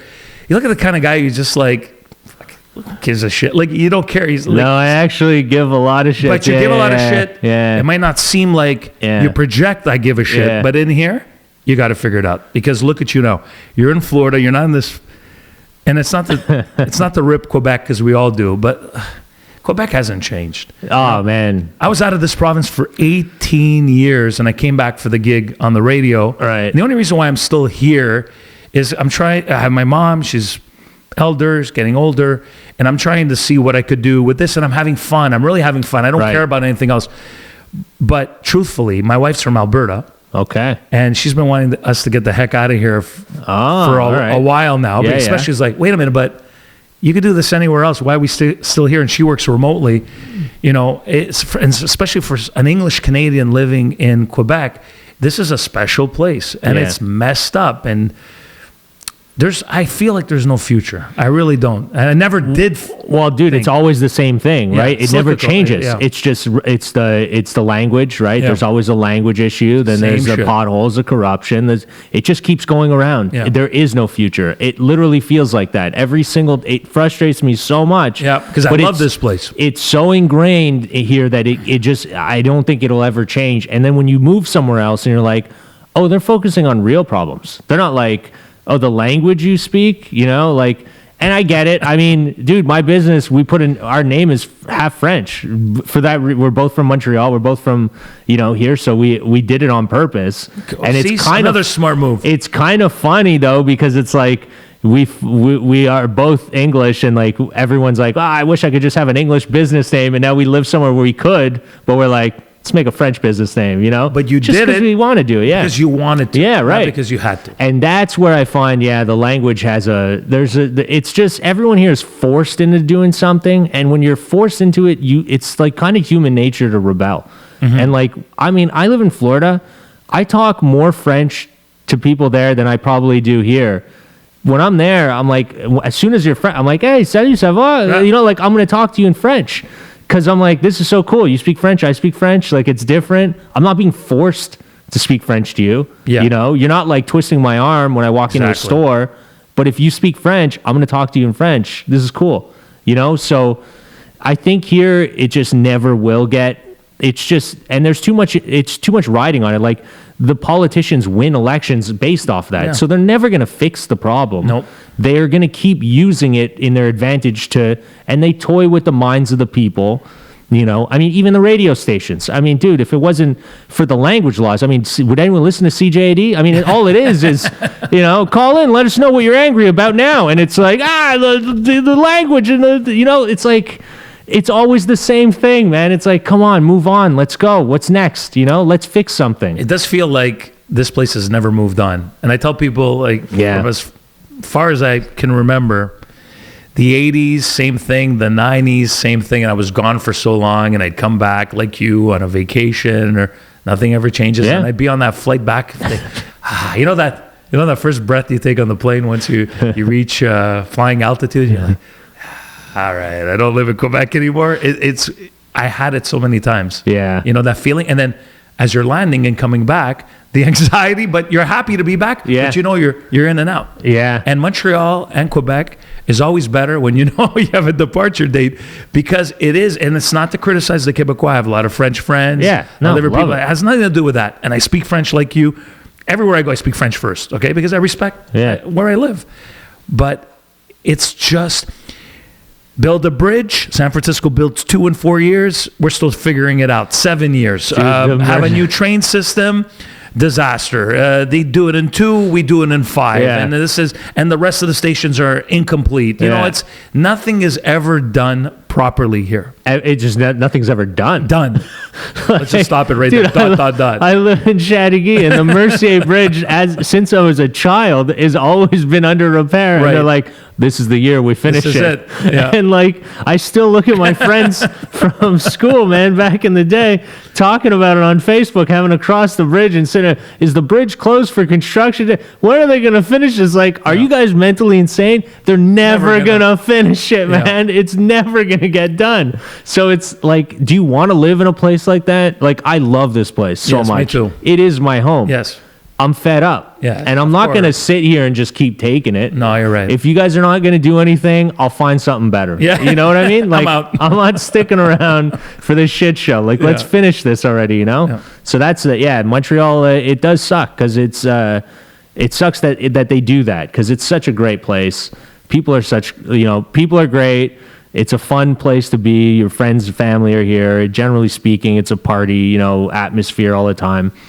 But yeah, I can't put up with the fact that they use that, and the politicians use it to keep winning elections. The Liberals use that side. The CAQ, the Bloc, they use the other. So it's like, does it ever change? It's never going to change, because they need it to keep going in their circles. So no, thank you. I couldn't end this podcast without asking you 2 things specifically. One, what's going to happen? I had Viva Fry. You know, okay, Viva Fry, yeah. YouTuber. Yeah, I've never met him in person. You should meet him, because he lives in Florida too. Really? Yeah. Oh, no way. I had him on. He was actually my last guest on the podcast. And what the fuck was I saying? Now I lost my train of thought. Maybe it is time to go. What do you think is going to happen in 2024 in the U.S. elections? Because he had a couple of wild predictions. Okay. Which I'm not going to tell you because I want to hear what do you think is going to happen? And what's the atmosphere like there? Are people talking about it every day the way we see it in the media? Or are people kind of like waiting for the bomb to be dropped? Yeah, people don't, at least in my little pocket where I'm at, people don't talk about it. There are definitely Trump supporters. I'm not going to say there isn't. There's a lot of Trump supporters. Most of them are Trump supporters. Florida's a red state. Florida, yeah, but again, do they love Trump? I find they don't really. They just don't have any other choice, and they're tired of the same politics. They want change. They want somebody who's not, a politician. Because they've seen what's going on. Do I blame them? No. I mean, you're kind of like, yeah. What do you want? You want something that's different, and. I'm honestly, I don't know what to think. It's scary in some sense because it is a big it's not just, it has nothing to do with just Trump and Biden. It's what's going on in the world right now. So it will affect what's going on in the world right now with who wins. So it's a big deal. I'm kind of a little bit nervous. I mean, I'm just sitting back and watching what goes on. I have no say. I'm not a voter. I can't do anything, nor do I want to. It's not my country, realistically. I mean, I live there. I love the people, but like Canada's my home. But I mean, it's kind of scary to see what may come in the next year, for sure, because people are very polarized.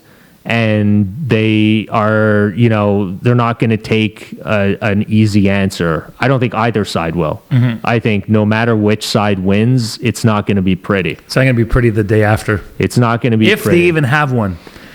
Meaning if something doesn't happen before. It's not even the people I'm worried about. Realistically, it's like everything that's going on in the world right now is being funded by the U.S. So there's a lot going on that's kind of like will get altered or changed in some way depending on who wins. Mm-hmm. And I think that's where it's going to get a little iffy, is when you got a guy like Trump that's like, well, I'm going to pull out of Ukraine and I'm not going to be doing all these wars. Mm-hmm. Whether he's going to do it or not, who knows? But I mean, I feel like the people that are putting on all these wars are not happy about him saying that. Of course not. So no.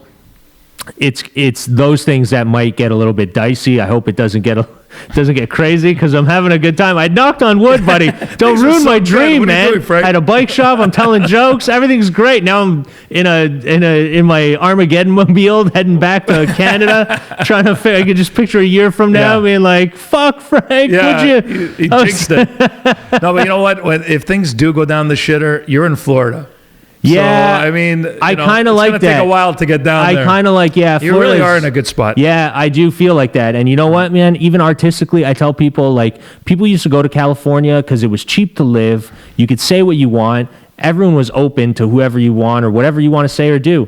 And that doesn't exist in California anymore. But you know what? That exists in Florida. Mm-hmm. And I tell people that, honestly, I feel like as an artist, as a comedian, it's a great place to be.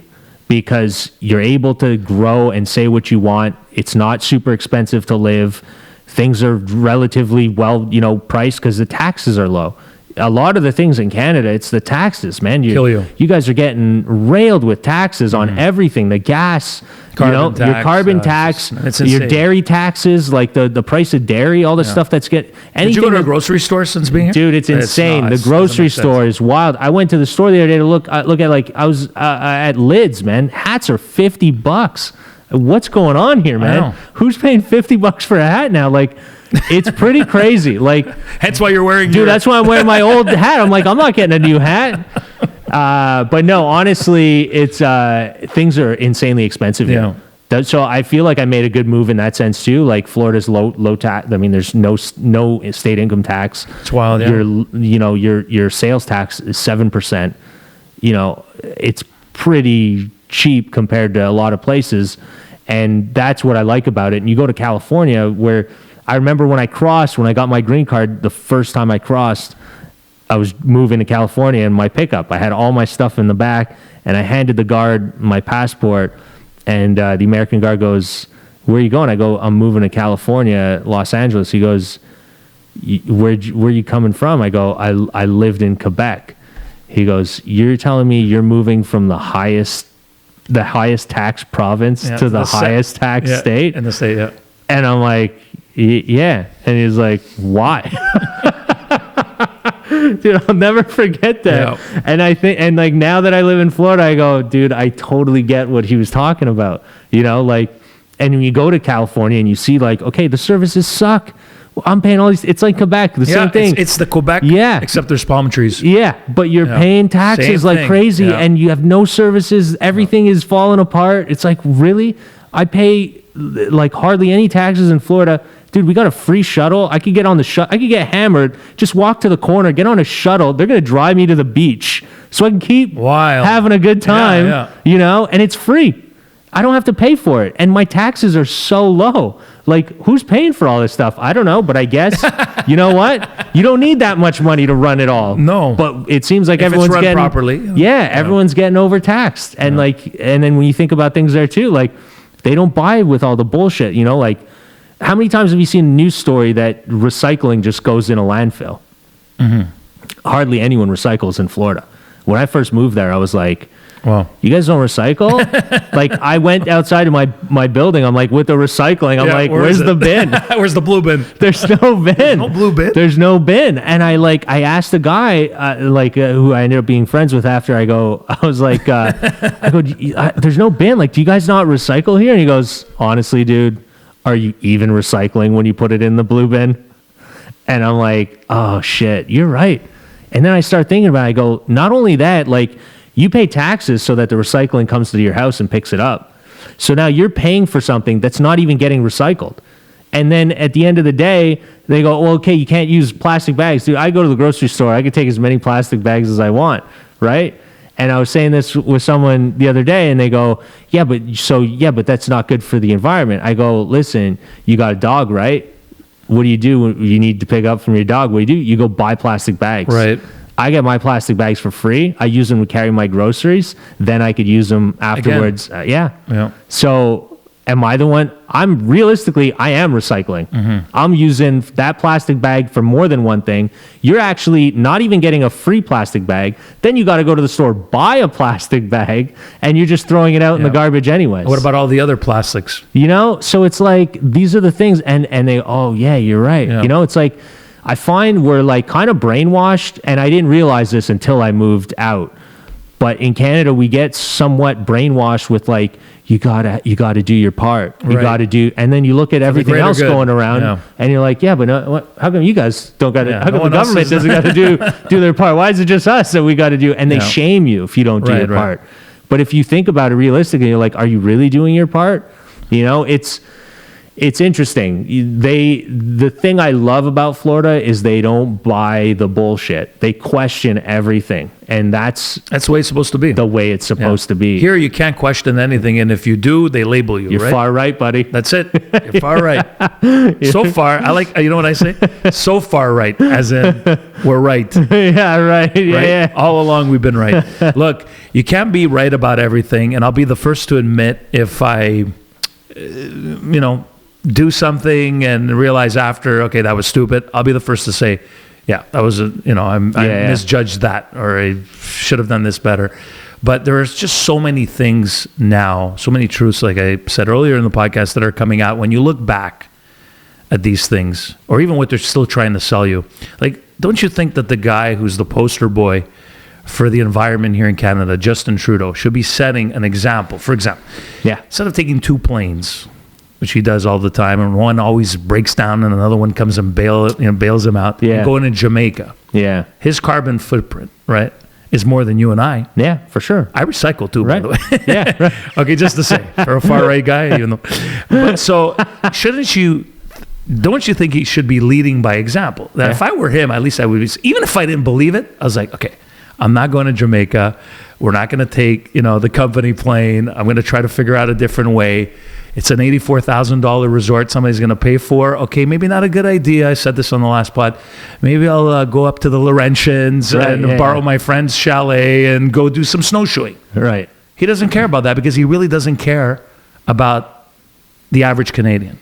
He makes it seem like he cares. Yeah, well, that's a politician. It's the virtue signaling, but here it's out of control. Yeah. And everything that you said. Look, and it's not that I look at DeSantis and think he's a genius. Oh, no, he's definitely not. Because he talks sometimes and I'm listening, and you're like, okay, this guy, but if I'm going to choose one or the other, Florida wins every time, right? Yeah. and if you took Justin Trudeau and brought him to Florida, and you took Ron DeSantis and brought him to Canada, right? Yeah. Let's do the switcheroo. Okay. I bet you Justin Trudeau would ruin Florida. Am I right? And I think Ron DeSantis, as loopy as he is, would probably make Canada a much better place.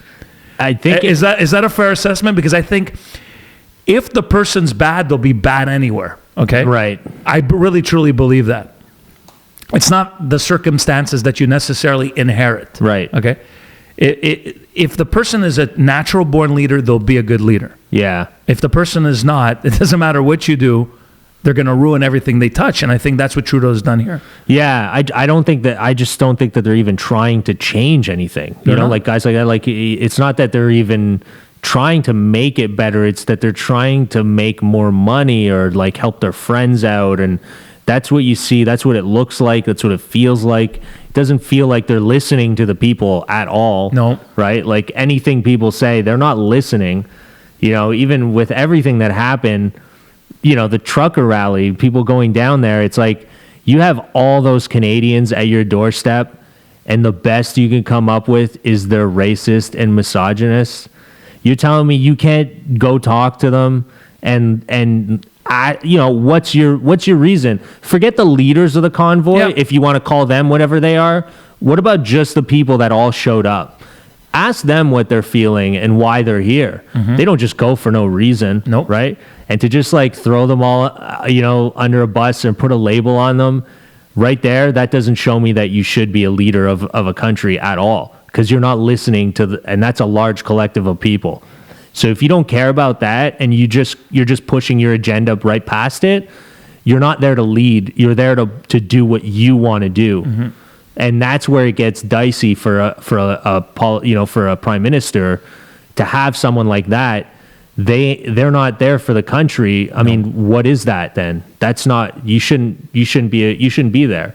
And it's scary for everyone, because when you have something like that, like, you know, you're not, you can't do that. Those are people, those are citizens, you know, they need to be heard. And I really didn't enjoy it or like seeing what he did during that whole, I didn't support it at the starting. I was like, this is like, you guys are just gonna, you know, it's not gonna end well, all of that. But to say that to them, I was like, wow, you don't do that. As a prime minister, you listen to the people. They elected you, right? The people elected you. Your job is to make them happy. And if they're not happy, you should figure out why.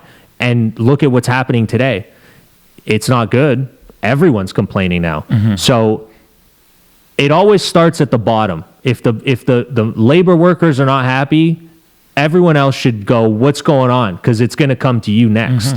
So it really bothered me that you just brushed them off and kind of played it off. And then the people that kind of supported it too and just went off on the truckers or said like, you know, they're crazy and what are they doing? And you're not free. You're in Canada. Of course you're free. They flew swastikas and all this. You know, bullshit. and yeah, right. And Horrible. who, you know, and But the media was messaging. well, who gets the money from the media. You know, the media needs to But go it's with the just- government, because if they don't support the government, they don't get the grants, and if they don't get Yeah, the of course. grants, they don't get paid. So Yep. that's why when people, you know, he's a fucking good manipulator is what he is. He's really good at making the people turn on each other and keep his base and try to make them see people labeled. You can't label. It's so bad as a prime minister to label your people as. That's all he does. It's so bad. I couldn't believe it. And then not only that, when he was like, "Oh, they're racist," I'm like, I mean, Sir John A. McDonald, you know, like how many of our leaders were racist? Like, are you going to say the founders of Canada shouldn't have been listened to? Yeah. You know, I mean, if that's your argument, if they are racist, I mean, do you just brush them off? Go, well, they're racist, so we're not going to listen. Right. Well, listen, I'm of a color, right?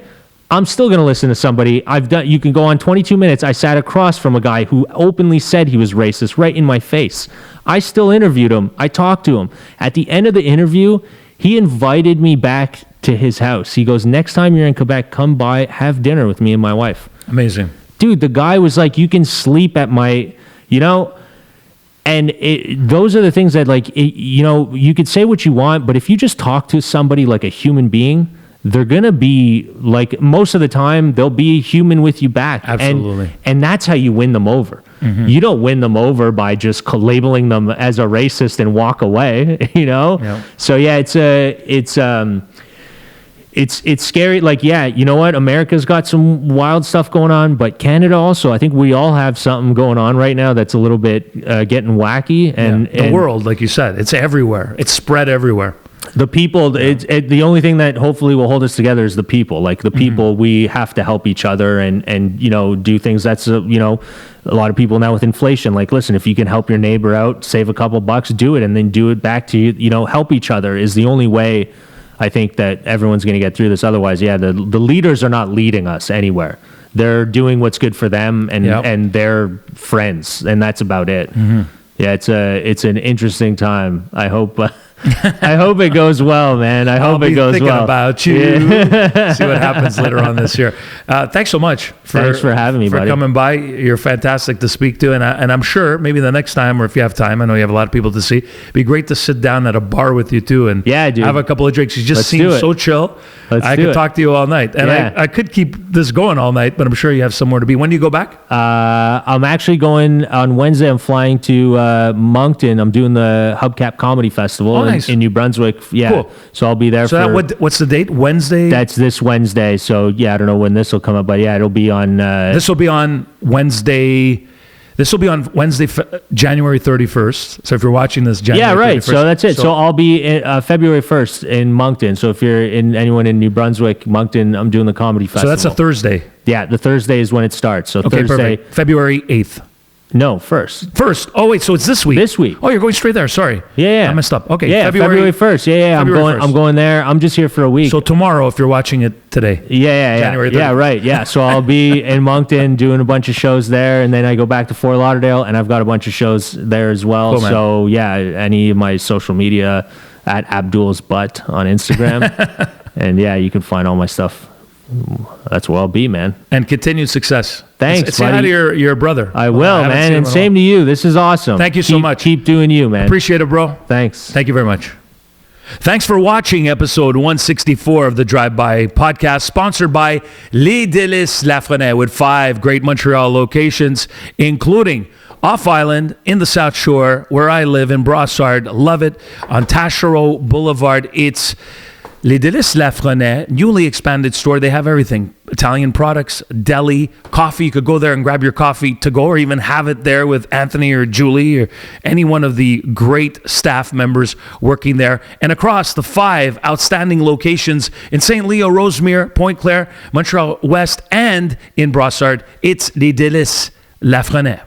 BatonRouge.ca. See their menu in real time before you head to one of their 29 locations. Find out the closest location near you.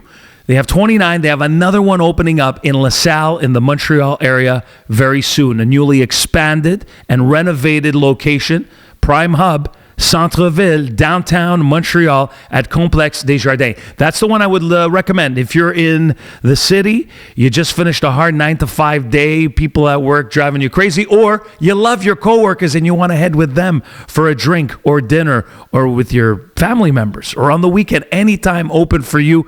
It's BatonRouge.ca, including their barbecue pork back ribs and creamy potato soup duo. Only $30 until February 25th. It's Baton Rouge Grill House and Bar.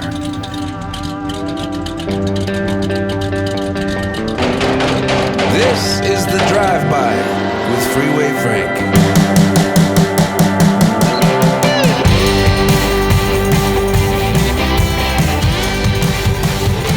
Watch all episodes of The Drive-By on YouTube. Listen in on Spotify, Apple, Google, Amazon, Podbean, and tune in.